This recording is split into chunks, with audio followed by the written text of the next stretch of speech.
Caros amigos, hoje nós iremos trabalhar na nossa aula de matemática uma revisão das funções que já tivemos oportunidade de apresentá-las. Iremos rever o conceito de função, iremos verificar a condição de existência das mesmas, as relações binárias, as funções compostas, as funções inversas, as funções classificadas como injetoras, sobrejetoras, bijetoras. Para que a gente possa fazer isso, nós montamos um material que pudesse disponibilizar esta revisão. Eu espero que você consiga, através dele, tirar dúvidas e sanar quaisquer situações que tenham ficado não resolvidas em aulas anteriores. Quando a gente fala em funções, a primeira coisa que a gente vai lembrar é que é necessário que exista uma relação binária entre dois conjuntos, obviamente. O nome binário já diz tudo. O que seria essa relação binária? Essa relação binária seria uma relação envolvendo os elementos do primeiro conjunto e os elementos do segundo conjunto. Por exemplo, eu tenho aqui o que a gente chama do lado esquerdo de diagrama de flechas e do lado direito nós temos o plano cartesiano, representado de maneira parcial. Se você der uma analisada nessa relação, o conjunto A pertence a esse conjunto, os elementos 1, 2 e 3. O conjunto B é formado pelos elementos 1, 2, 3, 4, 5, 6. Se nós fizermos uma relação entre esses conjuntos, por exemplo, se eu fizer o conjunto A vezes B, eu vou ter que formar pares, ou seja, x e y, x é sempre do primeiro conjunto e o y é do segundo. Eu vou ter que formar pares de tal forma que exista uma lei de relação ou lei de formação entre eles.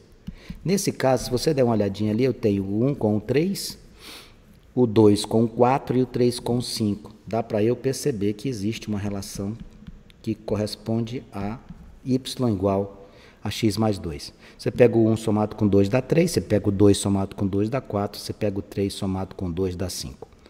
Você poderia me perguntar, isso representa uma função? Sim. A condição para que se represente uma função numa relação binária que os elementos do conjunto de partida, também conhecido como domínio, possuam uma única imagem. Em outras palavras, o conjunto de partida, o domínio, precisa que todos os seus elementos tenham uma relação no segundo conjunto.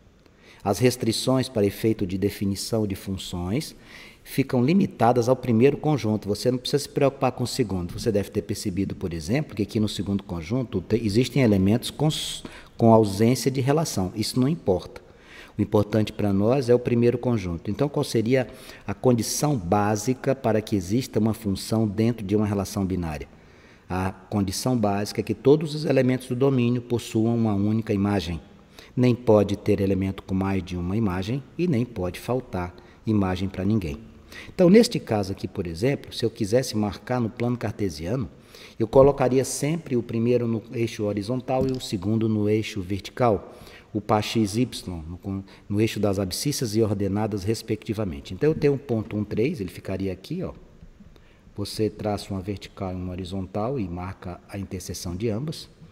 Você pegaria o 2 com o 4, faria o mesmo procedimento e faria o 3 com o 5. Esta seria a marcação no plano cartesiano. Então, eu tenho como condição de termos uma função, elementos do domínio necessitam possuir uma única imagem, nem mais e nem menos. O segundo conjunto não existe nenhuma restrição. Dentre as funções que a gente precisa identificá-las, eu vou iniciar pela função injetora. O que é que significa a função injetora? Você vai pegar os elementos do conjunto A, que são os elementos do domínio, vai pegar os elementos do conjunto B, que são os elementos da imagem, e contradomínio numa condição mais ampla. E aí você vai verificar se nesta relação binária, cada elemento possui uma imagem diferente. Ou seja, todo mundo possui uma imagem diferente. Quem é a imagem do número 1 aqui? O elemento 1 tem imagem 2. O elemento 2 tem imagem 3. O elemento 3 tem imagem 4. Todos eles possuem imagens distintas? Sim. Então, isso aqui é uma função injetora. Quem seria o domínio desta função? O domínio dessa função seriam os elementos do conjunto A, 1, 2 e 3. Quem seria a imagem dessa função? Os elementos que com ele se relacionam? 2, 3 e 4. Quem seria o contradomínio, Vanks? Aí vem uma informação a ser acrescentada no que a gente conversou hoje. Contradomínios são todos os elementos do conjunto de chegada. Imagens são os que se relacionam. Contradomínios são todos, ou seja, aqui neste caso específico, todos os elementos do conjunto B. 1, 2, 3, 4, 5, 6. Eu poderia ter feito essa representação também no plano cartesiano. Aqui estão eles, ó, o 1 com 2, o 2 com 3 e o 3 com 4. Aqui ficou esse 5 aqui, essa posição aqui é um pouquinho mais abaixo, tá, pessoal? Tá? Isso aqui é do 4, viu? Ficou parecendo com 5. Então, para que seja uma função injetora, é necessário, portanto, que se eu pegar dois elementos distintos lá do conjunto A, as suas imagens serão diferentes. Olha só, como fazer para a identificação de uma lei de formação. x1 e x2 pertencentes ao conjunto A. O que é que vai acontecer? A imagem do número 1 é diferente da imagem do segundo elemento. Então, função injetora. Só vai existir função injetora se eu tiver dois elementos distintos do conjunto A, possuindo imagens distintas em B. Essa é a primeira classificação das funções. A segunda função que eu queria apresentar para vocês era a função sobrejetora. A função sobrejetora, ela não vai olhar para o domínio, ela vai olhar para a imagem e para o contradomínio. Como assim? Você vai olhar para a função sobrejetora uma condição para que ela exista. Qual é? Você vai olhar para o segundo conjunto, se o conjunto imagem for igual ao contradomínio, você está diante de uma função sobrejetora. Se você estiver analisando um diagrama de flechas, a prática disso, se você traduzir o que é que significa isso, você vai olhar para o segundo conjunto. Se não sobrar ninguém, é uma função sobrejetora. Vamos ver aqui o primeiro exemplo. Aqui, estou olhando para o segundo conjunto. Quem é o conjunto imagem aqui? O conjunto imagem aqui é o 4 e o 5. E quem é o seu contradomínio? O seu contradomínio é o 4 e o 5. Aqui é uma função sobrejetora? Sim. Por quê? Porque a imagem é igual ao contradomínio. Veja o segundo exemplo. Quem é a imagem nesse segundo conjunto? Conjunto imagem, 2, 3 e 4. Quem é o contradomínio? O contradomínio são todos do conjunto B. 1, 2, 3 e 4. São iguais? Não, Vanks, não são iguais. Então, não é sobrejetora. Função sobrejetora, todos os elementos do contradomínio e da imagem pertencem a um único grupo, ou seja, o conjunto imagem é igual ao contradomínio. Não sobra ninguém no segundo conjunto. E quando acontecer as duas coisas? Quando ela for injetora e sobrejetora simultaneamente. Quando nós tivermos uma relação binária, onde nessa relação eu identifico uma função injetora e uma função sobrejetora, aí eu vou chamá-la de bijetora. Então, o que seria uma função bijetora? Ela vai ser injetora. Quando é que é injetora? Quando todo elemento possui uma imagem diferente um do outro. Vai ser sobrejetora. Quando é que é sobrejetora? Quando não sobrarem elementos do segundo conjunto, ou seja, quando a imagem for igual ao contradomínio. Dê uma olhada nesse primeiro exemplo. Essa função aqui é injetora, dessa primeira representação, por quê? O 1 tem imagem 3, o 2 tem imagem 5, o 3 tem imagem 6, função injetora. Essa função, o conjunto imagem 3, 5, 6 é igual ao contradomínio? Sim. Então, também ela será sobrejetora. Portanto, amigos, se essa função ela é injetora e sobrejetora simultaneamente, eu posso garantir, sem medo de errar, que é uma relação classificada como função bijetora. Vamos aqui no lado direito. Essa função aqui, os elementos 1, 2 e 3 possuem imagens diferentes? Não. Essa função aqui ela não é injetora. Vanks, por que essa função aqui não é injetora? Essa função não é injetora porque tanto o número 1 como o número 2 possuem a mesma imagem, que é o 4. Essa função ela é sobrejetora. Por que é sobrejetora? Porque o conjunto imagem coincide com o contradomínio. Então, neste caso, ela não é bijetora, ela é apenas sobrejetora. Nas funções bijetoras, amigos, todo elemento do contradomínio está relacionado com o único elemento do domínio, tá? Aí eu coloquei uma observação aqui que é interessante a gente lembrar. As funções quadráticas não são nem injetora nem sobrejetora. Vanks, a função quadrática é do tipo quê? Uma função do segundo grau, ax2 mais bx mais c. Se você fizer o gráfico da função do segundo grau, um exemplo, vou colocar aqui. Se você fizer o gráfico da função do segundo grau, vai acontecer o quê? Elementos da imagem, a imagem ser A mesma para 2, por exemplo, olha, tá vendo aqui, ó, esse ponto aqui do eixo y, ele é a imagem de 2 elementos. Então, na função quadrática não temos nem classificação injetora e muito menos classificação sobrejetora. O item 6 de nossa aula fala sobre as funções compostas. Bom, o que seria uma função composta? Função composta é quando eu tenho duas ou mais funções inseridas num único contexto. Como assim, Vanks? Você tem um conjunto que faz uma relação binária com o segundo conjunto. Esse segundo conjunto faz uma relação binária com o terceiro conjunto. E, por sua vez, poderia fazer com o quarto, quinto e assim sucessivamente. Então, eu tenho aqui, a princípio, para trabalhar a função composta, no mínimo 3 conjuntos, eu vou chamar aqui, ó, conjunto A, B e C. A relação entre A e B eu vou chamar de f de x. A relação entre B e C eu vou chamar de g de x. Quando eu passar do A para o B, olha para cá, e depois do B para o C, eu vou estar formando uma nova relação.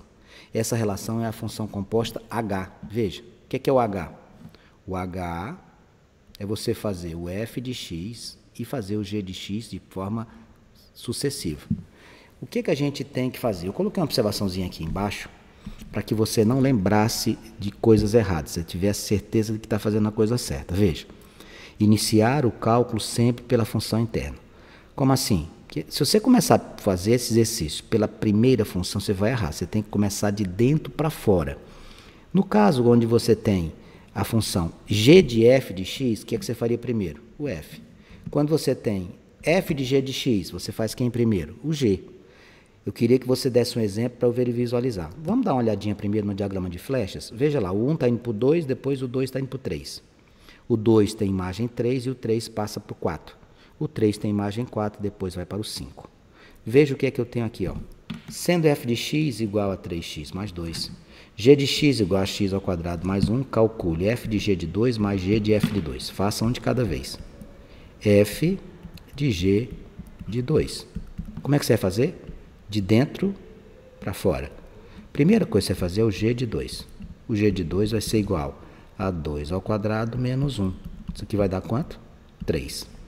Resolve dentro a função g. Agora você vai pegar esse 3 e vai jogar na função f. Veja, quem vai ser o f de 3? Aí você vem bem aqui, ó. 3 vezes 3 mais 2. Isso aqui vai dar quanto? 3 vezes 3, 9, 2, 11. Esse primeiro bloco de resolução já terminou. A função f de g de 2 vale 11. Ah, entendi. A resposta final é o último número que eu vou conseguir obter. Isso aqui vai valer 11. Guarda isso. Agora você vem aqui do lado e faz o g de f de 2. Qual o procedimento? Faça de dentro para fora, você vai começar com o f de 2. Vai ficar com quem? 3 vezes 2 mais 2. Seu f de 2 vai ser 3 vezes 2, 6 e 2, 8. Você vai pegar esse 8 e vai jogar na função g. Você vai fazer o g de 8. Você vem aqui, ó, 8 ao quadrado mais menos 1. 8 ao quadrado dá 64. Menos 1 dá 63. Então, meus queridos, o que você vai fazer aqui? Qual seria a sua conclusão? Você está fazendo uma soma, né? Bom, a primeira parte deu 11. A segunda parte deu 63. Você iria procurar num exercício semelhante a esse a resposta 74. Então, na função composta, faça de dentro e depois jogue para a função externa. Trouxe aqui também para você, no item de número 7, a função inversa. O que seria a função inversa? Meus amigos, primeira coisa, ela tem que ser bijetora. Para fazer função inversa, ela tem que ser bijetora. O que é a função bijetora? A função bijetora é aquela que é injetora e sobrejetora simultaneamente. Cada elemento do domínio tem uma imagem diferente e não sobra ninguém no contradomínio porque ele é igual à própria imagem. Veja o desenho que eu coloquei aqui. Se f é uma função bijetora de A em B, a relação inversa de f é uma função de B em A, ou seja, você vai voltar, que se denomina função inversa, indica-se por f de menos 1. Função inversa nós representaremos com expoente negativo 1, menos 1 na função. Veja o que é que nós temos aqui. Nós temos o 1, imagem 2, o 2, imagem 4, o 3, imagem 6. A função inversa, tu vai fazer o caminho de volta. Tu vai trabalhar do B para o A. O 2 vai para o 1, o 4 vai para o 2, o 3 vai para o 6. Beleza? Vanks, existe alguma técnica para, por exemplo, resolver um exercício como esse exemplo que você deu aqui, ó?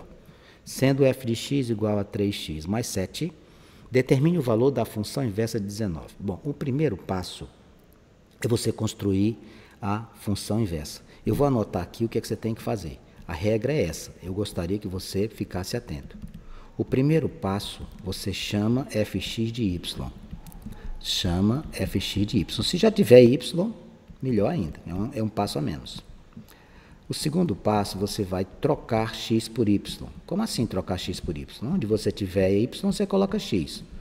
Onde tiver x, você coloca y, você troca. E o terceiro passo, você vai você vai isolar o y. Como assim isolar? Você vai deixar a variável x sozinha no primeiro membro. Você vai isolar y. É assim que você tem que fazer sempre. Esses 3 passos devem ser colocados em prática na obtenção da função inversa. Se você não fizer isso, não vai dar certo. Eu coloquei aqui um exemplo e vou fazer junto contigo para você ficar craque nisso. Bom, qual é a função que ele te deu? Fx igual a 3x mais 7. Bom, primeiro passo que eu vou ter que fazer é chamar o fx de y. Vai ficar assim, y igual a 3x mais 7, beleza? Segundo passo, Vanks, qual é? O segundo passo, você vai trocar as variáveis. Onde tem x, você escreve y. Onde tem y, você escreve x. Você vai ficar com x igual a 3y mais 7. E o terceiro e último passo, você vai isolar y. Como é que eu isolo y? Você deixa ele sozinho de um lado. Olha aqui o que eu vou fazer. Ó. Eu vou passar o 7 para cá. Ó. Vai ficar x menos 7 igual a 3y. O 3 vai fazer o quê? Vai passar dividindo. X menos 7 dividido por 3 igual a y. Esse tal y aqui é a sua função inversa? É. A sua função inversa, meus queridos amigos, é essa daqui. Ó. X menos 7 sobre 3. Pronto, está aqui ela. Ó. Vanks, você terminou o exercício? Não terminei porque ele pediu para você calcular alguma coisa aí, não foi? O que ele te pediu para calcular? Ele pediu para você calcular o f menos 1 de 19. F menos 1 de 19 vai ser igual a quem? Ao próprio 19 menos 7. Ó, 19 menos 7 dividido por 2. 19 menos 7 dividido por 2. Isso aqui vai dar 12 dividido por 2. A sua resposta final seria 6. Então, para eu fazer a inversa, qual é o procedimento? Função inversa. Chame fx de y, troque o x pelo y, isole o y. Aqui estão os 3 passos a serem colocados em prática para a obtenção da função inversa. Obviamente, só apresentar isso não é o suficiente. Eu apresentei para você a relação binária, condição da função, o que é uma função injetora, o que é uma função sobrejetora, o que é uma função bijetora, o que é uma função composta, o que é uma função inversa. Eu te apresentei 7 tópicos distintos. Mas isso não é o suficiente, a gente precisa fazer algumas aplicações. Então, eu trouxe aqui algumas aplicações para que a gente pudesse colocar isso em prática. Quando você for fazer exercícios de função, você deve pegar o elemento que está junto do f, que é o seu domínio, e jogar no lugar do x, que você vai encontrar a sua imagem. Então, por exemplo, ó, aqui eu tenho a definição da função f, a definição da função g, e te peço funções de números isolados, eu te peço função composta, eu te peço função inversa, para você treinar comigo. Como é que ficaria o f de 5? 3 vezes 5 menos 7. 3 vezes 5, 15, menos 7, 8. Como é que ficaria o g de 4? 2 vezes 4 ao quadrado menos 3. Que ia ficar 2 vezes 16 menos 3. 2 vezes 16 é 32. Quando você diminuir de 3, fica 29. Aqui nas letras C e D, nós temos funções compostas. Você lembra como é que a gente faz? Pois é, eu vou escrever aqui do lado, porque o espaço precisará ser maior do que costumeiramente a gente faz. Como é que eu vou fazer? Eu vou fazer o g de 2 primeiro. Vai ficar 2 vezes 2 ao quadrado menos 3. O g de 2 vai ser 2 vezes 4 menos 3. 2 vezes 4, 8, menos 3, 5. O que você vai fazer agora? Você vai pegar esse 5 e vai jogar na função f. É assim que você vai fazer. O resultado obtido na função interna, você joga para a função externa. Você vai ter 3 vezes 5 menos 7. Minha resposta final vai ser quanto? 3 vezes 5, 15. Menos 7, 8. Essa é a minha resposta, tá? Letra G, Vanks. Desculpa, letra D, Vanks. Como é que eu faço? Você começa pela função interna, sempre. Você vai fazer primeiro o f de 1. Para eu obter o f de 1, eu venho aqui, eu faço 3 vezes 1 menos 7. 3 vezes 1, 3. 3 menos 7 vai dar menos 4. Você vai pegar esse menos 4 e vai jogá-lo na função g. Como é que fica isso? Função g vai ficar 2 vezes menos 4 ao quadrado, menos 3. Números pares, desculpe, potências cujos expoentes são pares, eles ficam positivos. Então, isso aqui vai ficar 2 vezes 16 menos 3. 2 vezes 16 dá 32. Diminuindo 3 vai dar 29. E, por último, eu coloquei uma função inversa. Você lembra os passos? Eu vou colocar bem aqui só para você ratificar o que você já aprendeu. Ó, como é que é o procedimento da função inversa?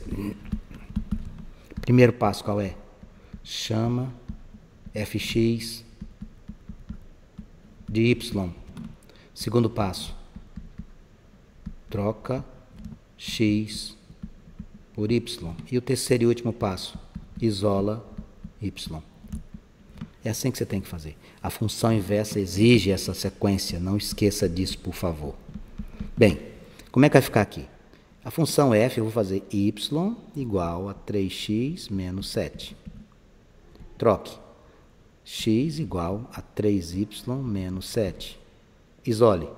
X mais 7 igual a 3y. X mais 7 dividido por 3 igual a y. Então, a sua função inversa, amigos, é x mais 7 sobre 3. Bem, essa resposta final, não, ele precisa do f menos 1 de quem? De 14. Vai ficar 14 somado com 7 dividido por 3. 14 mais 7 dá 21. Ao dividir 21 por 3, a minha resposta vai ser 7. Essa seria a questão de número 1. Questão de número 2, nós temos a seguinte situação.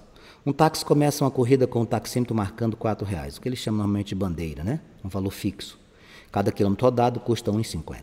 Nessas condições, determine qual a quantidade de quilômetros percorridos ao final de uma corrida que o passageiro pagou. R$34. A sugestão que eu lhe dou é que você escreva isso na forma de função. Isso aqui é uma função de primeiro grau. Como é que eu faria isso? Faz o seguinte, o custo chama de uma letra, vai ser y, e os quilômetros você chama de outra letra, que vai ser x. Então, quanto é que vai custar a corrida? Minha corrida vai ser o valor fixo, que é 4, mais 1,50 por cada quilômetro rodado, vezes x, que são os quilômetros. Pronto, isso aqui é o primeiro passo, escrever a função. Eu vou ter 4 mais 1,5x. Nesse exercício 2, na letra A, ele diz o seguinte, uma corrida custou R$34, ele quer saber quantos quilômetros você percorreu. Então, você vai fazer assim, ó, 34 igual a 4 mais 1,5x. Você vai jogar o 4 para o primeiro membro, ele vai negativo. 34 menos 4 igual a 1,5x.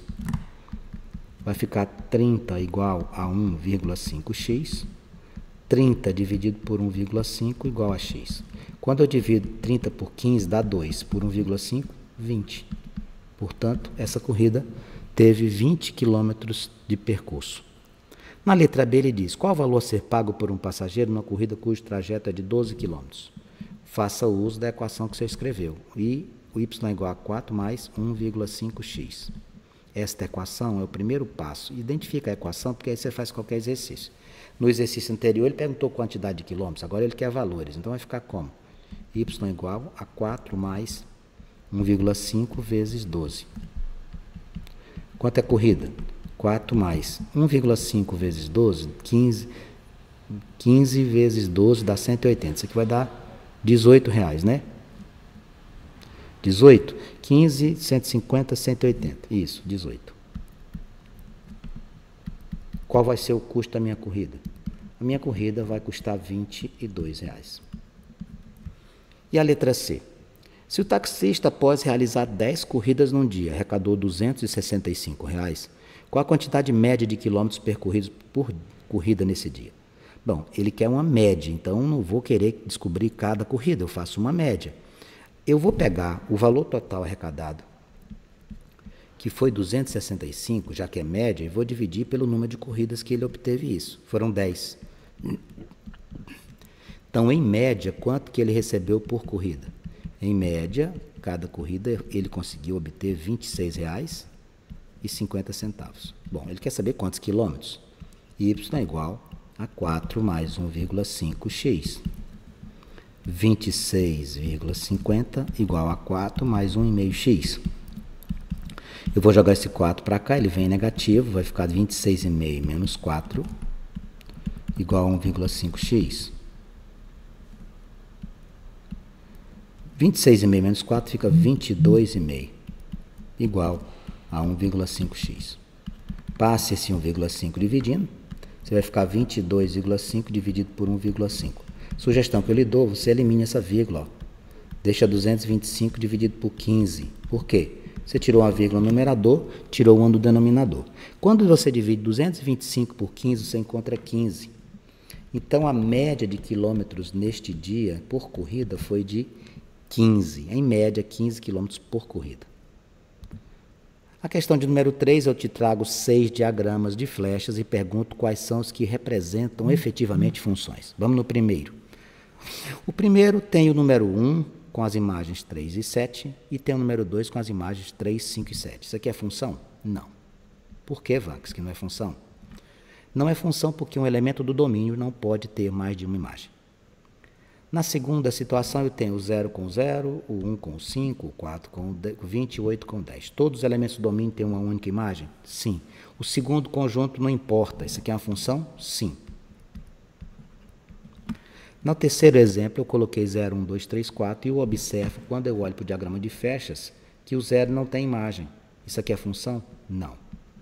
Para ser função, a relação binária exige que todos os elementos do domínio tenham uma imagem. Nem pode ter mais de uma e nem pode faltar. No primeiro exemplo, deixou de ser função porque tinha excesso. O número 1 tinha 2 imagens, o 2 tinha 3. No terceiro exemplo, não serve por quê? Porque tem gente sem imagem. Quarta situação, nós temos todos os elementos do domínio indo para um lugar só. Está vendo aqui? Ó? Isso aqui é função? Sim. Mas Vanks, está todo mundo indo para um lugar só. Não tem problema. O que não pode, pessoal, é que aconteça algum tipo de diferença ou distinção de conduta ou comportamento nos diagramas do domínio. O contradomínio e a imagem, isso não importa para mim. Quinto exemplo. O 0 com 0, 1 com 1, 2 com 4, 3 com 9, 4 com 16. Isso é uma função? Sim. Todos os elementos do domínio com única imagem. E o último exemplo é função? Não. Por quê? Alguém pode perguntar para mim, Vanks, por que isso aqui não é função? Por causa desse moço bem aqui. Ó. O 4 aparece com 2 imagens. Eu não posso ter 2 imagens para um único elemento. Isso aqui é para eu poder identificar quando trabalho com o quê? Com diagrama de flechas. E se eu estivesse trabalhando com um plano cartesiano, como aqui no exemplo da 4? Considere os gráficos e indique quais representam funções. Considere a linha verde de cada representação não integrante do gráfico. Então, essa linha verde não existe. Essa linha verde eu coloquei propositadamente, porque ela representa o que você deve fazer para descobrir se uma relação é ou não função. O que você vai fazer? Você vai traçar uma reta paralela ao eixo Y. Preste atenção, Mariazinha. Trace uma reta paralela ao eixo Y. Eu fiz isso nos 6 exemplos que eu coloquei. Se esses traçados tocarem no gráfico uma única vez, trata-se de função. Tocou no gráfico mais de uma vez, não é função. Então, vamos lá. Olha a primeira situação aqui. Quantas vezes você tocou no gráfico? 1, 2. Cuidado para não contar isso aqui. Isso aqui não é tocar no gráfico, isso aqui é tocar no eixo X. Eixo X e Y não participam desta análise. Tem 2 vezes que a reta perpendicular ao eixo X e paralela ao eixo Y tocou no gráfico. Isso aqui é função? Não. Qual o significado disso? Tem alguém com 2 imagens. Olha aqui a letra B. Letra B não coloquei letra. Na sequência aqui. Você traçou aqui, ó. Quantas vezes você tocou no gráfico? 1, 2. Isso aqui é função? Também não. Esses elementos não podem ter, olha aqui, ó, o elemento 5 tem imagem 5, 1 e a outra imagem 4. Isso aqui não é função. Olha a terceira situação. Quantas vezes você tocou o gráfico? Vanks, eu toquei no gráfico uma única vez. Isso aqui é essa função? Sim. Veja o outro próximo exemplo. Quantas vezes você tocou no gráfico? Uma vez. É função? Sim. Esse gráfico romântico aqui, ó, com coraçãozinho e tudo que tem direito, é função? Vamos ver. Tocou uma vez no gráfico, 2 vezes. Não, não é função. Ah, mas é um coração.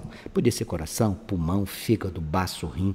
Isso não importa. O que importa é verificar quantos pontos você interceptou. Aqui, quantos pontos você interceptou no gráfico? Apenas um. É função? Sim. Portanto, se você estiver trabalhando com diagrama de flechas, não pode deixar ninguém fora. Ninguém pode ter mais de uma relação no conjunto imagem ou contradomínio. E nos gráficos, trace uma reta vertical. Trace uma reta vertical. Se passar pelo gráfico mais de uma vez, ou seja, se você tiver mais de um ponto de interseção, não é função. A questão de número 5, sejam f e g funções de R em R, sendo R o conjunto dos reais. Considere a função f 3x menos 2, considere a função g, a função f de g de x menos 5x mais 3. Ele te dá a composta. E ele pergunta quanto que vai ser o f de g de 2. Aliás, pergunta quanto é que vai ser o g de 2. Lembre-se quais são os passos para trabalhar com a função composta. O primeiro passo, qual é? O primeiro passo é chamar fx dy. O segundo passo é trocar x por y. E o terceiro e último passo é isolar o y. Nós estamos com o nosso tempo praticamente esgotado. Deixarei essa questão de número 5 para que você tente fazê-la e no nosso próximo encontro a gente faz a sua correção. Ok?